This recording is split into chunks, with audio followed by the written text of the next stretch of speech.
There are very few things that are as synonymous with New York City as the yellow taxi cab, but like most things, there are some do's and don'ts when trying to catch a cab. Once you've mastered our steps to successfully hailing a cab, we're going to share some tips so you don't get taken for a ride. First and foremost, we're going to tackle the hail. It's a hail, not a heil, so let's try and avoid that motion and the repercussions that come along with it. Step off the sidewalk and into the street, but obviously not into traffic. Now stick your arm out like you mean business. Whistling and yelling "taxi" is equivalent to yelling "I'm a tourist."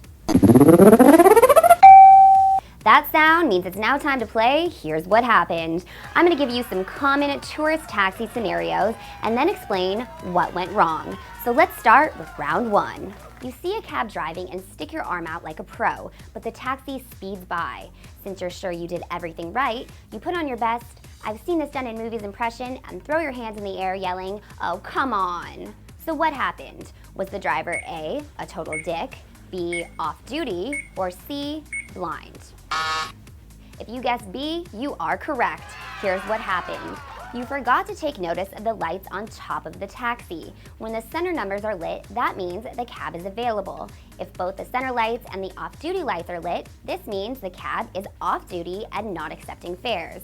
And if all the lights are off, the driver already has someone in their cab. Okay, time for round two. You see a cab with its center light on, and if you paid attention to the scenario in round one, you're thinking, hey, this guy is on duty. Sweet.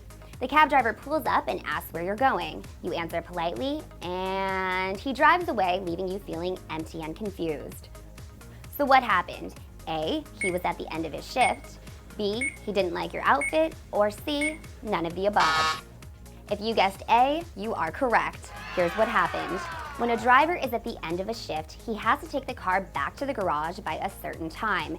If you're going in his direction, he will gladly try and pick up an extra fare on his way. If not, you basically don't exist. Now let's talk about upstreaming. Cabs are on a first-come, first-served basis. You cannot, under any circumstances, step in front of someone else and snake their cab. Having said this, there are a few loopholes you should be aware of.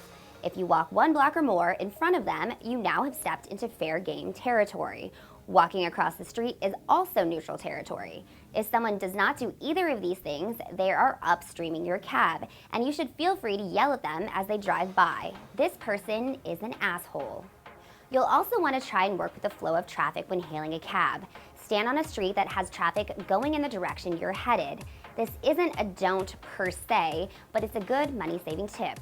Okay, so you got a cab. Congratulations, the hard part's over. Tell your driver the cross streets you're going to, not the name of your destination. For example, say 5th Avenue between 49th and 50th instead of "I'm going to Saks." If it's a famous landmark, chances are your driver will know where it is located, but to be on the safe side, look it up in advance. Unless you were lucky enough to snag a van cab, there is a 4-person limit per cab. Try and squeeze in 5 and you'll lose the cab altogether. It's not a preference, it's the law. While we're on the topic, unless you have a group of 3 or more, sit in the back. Sitting in the front seat with the driver is considered a little weird with an empty back seat.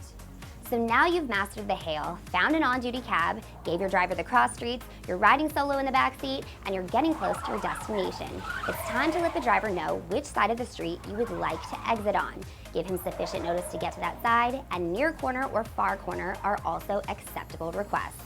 This is it, you made it to your destination. Now all you have to do is pay and give yourself a pat on the back. I think this would be a good time to note that since 2008, all New York City yellow cabs are required to accept credit cards. Don't hand your card to the driver like you might in other cities. The touchscreen in front of you doesn't just provide entertainment during your ride. You can also use it to select your tip, request a receipt, and swipe your card. If your cab driver lets you know at the beginning of the ride that his credit card machine is not working, you can choose to exit the cab before the meter starts. But once you get to your destination, if he tries to pull this, you are under no obligation to withdraw cash. But trying to dip out without paying at all can sometimes be tricky. I've actually seen people get tackled trying to do just this.